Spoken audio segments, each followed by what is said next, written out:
Jaffa Al-Katanti is in Goma and joins us live with more. Jaffa, so what more can you tell us about the M23 attacks in the Rutshuru region of the eastern province of North Kivu? Since the last week, locals of Rutshuru was alerting about the reinforcement of M23 troops in the region, and soldiers coming from Rwanda and Uganda were in Rutshuru with M23. Then yesterday early morning, it was around 5 a.m. local time, when M23 launched attacks on FRDC position. And it was only an attack which had targeted 3 villages, such as Somekevu, Nyanzale, and also north of Rutshuru. And many people were killed. I talked personally to a local chief in the city of Nyanzale, who said that more than 13 people were killed in a family and other people were injured. Even also the hospital in Kibirizi was also targeted with rockets. And this made many people to flee from their villages to other cities.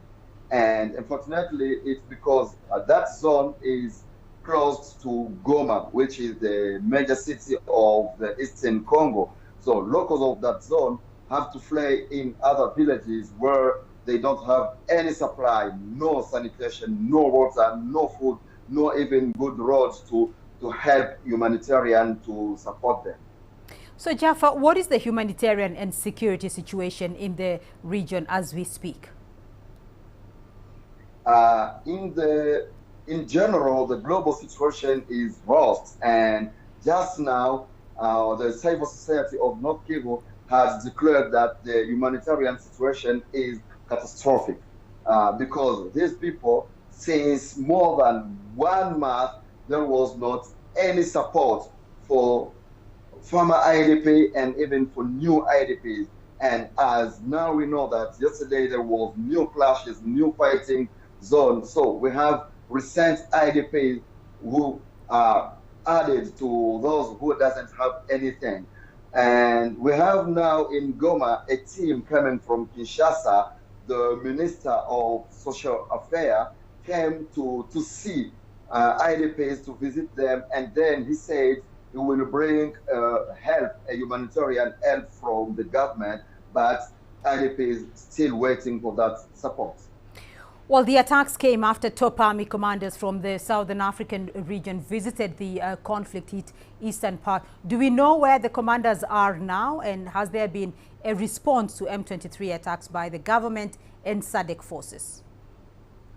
The visit of Chief of Staff of the SADC Army has already taken over, and officers has already come back to their countries. And I was in their visit, and they said that at the end of their visit, they said that it was in order to see on field and talk to their men to see how they will coordinate the real offensive against M23, because now M23 is so stronger, as they have the Rwandan support and they have weapons which can destroy even Congolese aircraft. So these chiefs of armies came to look for themselves and to figure out a way to do a new offensive in another way of things, and to make end of this aggression of Rwanda and M23 in the eastern DRC. Russian government approves draft agreement on military cooperation with DRC. It provides for the organization of joint drills and exercises, participation in and monitoring drills at the invitation of relevant agencies, visits by warships and warplanes at an invitation or request, training of the military, and other formats of cooperation. Moscow, March 5th. TASS.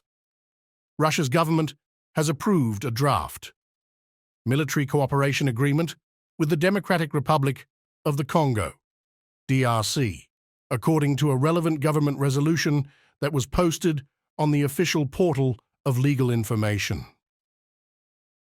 In conformity with Article 11 of the Federal Law on Russia's international agreements, to approve the draft agreement on military cooperation with the Democratic Republic of the Congo, which was submitted by the Russian Defense Ministry upon coordination with the Russian Foreign Ministry and other federal executive bodies concerned. The document says. The agreement is also available on the portal. Thus, it provides for the organization of joint drills and exercises, participation in and monitoring drills at the invitation of relevant agencies, visits by warships and warplanes at an invitation or request, training of the military and other formats of cooperation. The government of Rwanda has called on the United African Community not to support the Southern African Community Mission in the Democratic Republic of Congo, known as DRC, informing it that doing so would amount to pouring oil on fire. On March 4, 2024, a meeting of the AU Peace and Security Council took place, which is considering support for the DRC and seeking assistance from the African Union and other partners. The Minister of Foreign Affairs and Cooperation, Dr. Vincent Biruta, wrote a letter to the AU on March 3, 2024, conveying Rwanda's wishes even though he was not invited to this meeting. Minister Biruta informed the AU Commission that DRC forces joining forces with the DRC State Defense Forces poses a problem for Rwanda's security. He explained that this group includes groups linked to genocide ideology, including the FDLR and another in Wazalendo, the Burundian Army, European Liberators, and independent military groups, including one with links to the former, called Bummi Blackwater, as the report shows, of UN experts published in December 2023. He said, the Samidashu, as the force that distributes attacks in this forum that includes all of these groups, will not replace the political dialogue that has been blocked by the DRC government. Therefore, we call on the United African Union not to recognize or support Samidashu. Minister Biruta reminded the AU Commission that the war in the DRC has been witnessed since July 1994, when former members of the state who participated in the genocide against the Tutsis and the Interahamwe fled to the DRC when it was called Zaire. The government of the country gave them weapons and helped them fight until they created a movement. The FDLR intends to destabilize Rwanda and continues its plan to sow genocide ideology in the DRC. He explained that the genocide ideology perpetrated by the FDLR is the reason why Congolese Tutsis were victims of crimes. Some were killed, and hundreds of thousands of others fled to Rwanda and other countries in the region. Minister Biruta said that the DRC government did not accept the dialogue process as a means of finding a solution to the conflict in that country, but had indicated the option of war by deciding to expel the East African Community EAC troops, had gone to stop fighting. He also explained that Semitic troops went to eastern DRC to support the stubbornness of the country's leaders who were not respecting the peace resolutions reached in Nairobi and Luanda in 2022. They have a conspiracy minister, Biruta, informed the AU Commission that the FDLR, DRC President Felix Tshisekedi, and Burundi's Evariste Ndayishimiye intend to overthrow the government of Rwanda, as they have publicly announced in recent days.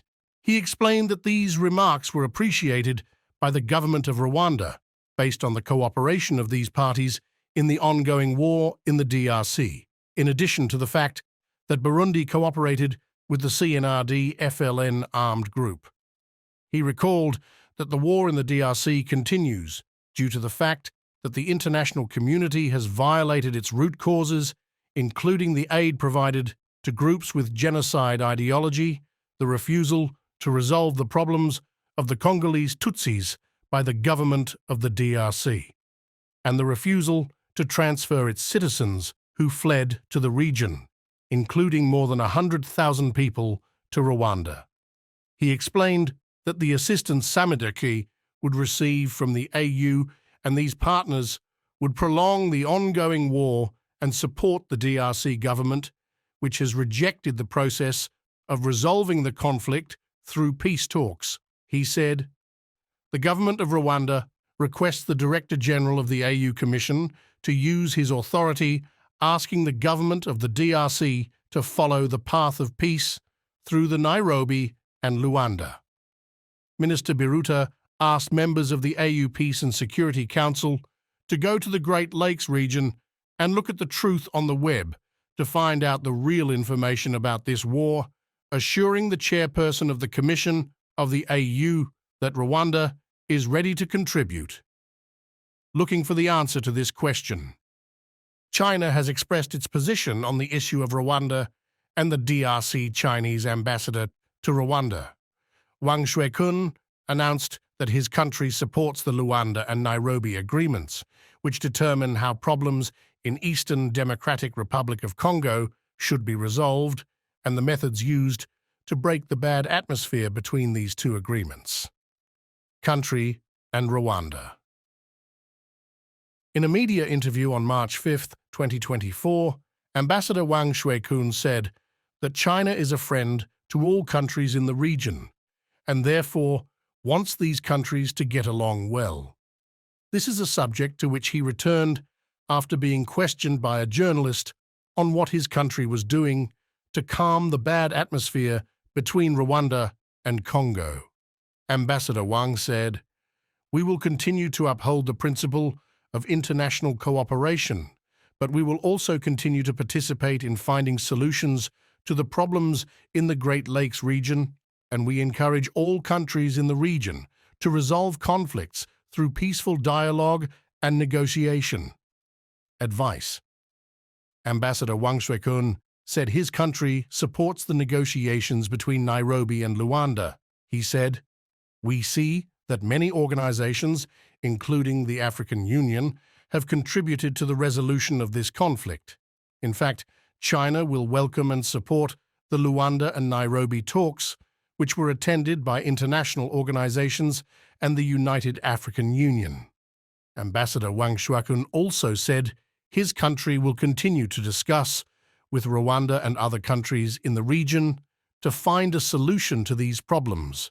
He said, "We are willing to play an active role in finding a solution to the region's problems, and our efforts are visible and ready to be accepted by the countries of the region." On November 23, 2022, a meeting of heads of state was held in Luanda, Angola, to study the problems of insecurity in eastern DRC. He made the decision that the M23 rebels should lay down their arms during this new stage. The participants in the meeting ordered that all attacks be stopped, in particular those of the M23 against the forces of the DRC and MONUSCO from November 25, 2022 at 6 UAS p.m. The meeting also decided that soldiers of the EAC joint forces would continue to be sent to the DRC, and that the M23 rebels would leave the areas they captured and return to their first base in the Sabyinyo region on the side of the DRC, and a non-intrusion zone will be established with the participation of EAC, MONUSCO, and government forces.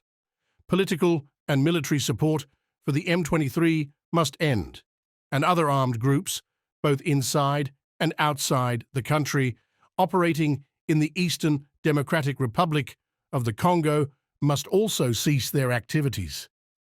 Terrorist groups such as the FDLR-FOCA, the Red Tabara rebels, the ADF and others operating in the DRC territory have been asked to lay down their arms and start returning to their homes as decided during the talks. Nairobi. The provisions of this agreement were not implemented by the DRC government, but it immediately decided to expel the EAC forces because they refused to fight the M23. This message from Wang Shuikun came hours after Rwanda wrote to the United African Union, showing that the DRC government did not accept the dialogue process as a way to find a solution to the conflict in that country, but rather indicated the option of war. Decided to expel the East African Community EAC troops who had gone to stop the fighting. From there, Rwanda asked the United African Community not to support the Southern African Community Mission in the Democratic Republic of Congo, known as DRC, informing it that doing so would amount to throwing money away. Add fuel to the fire.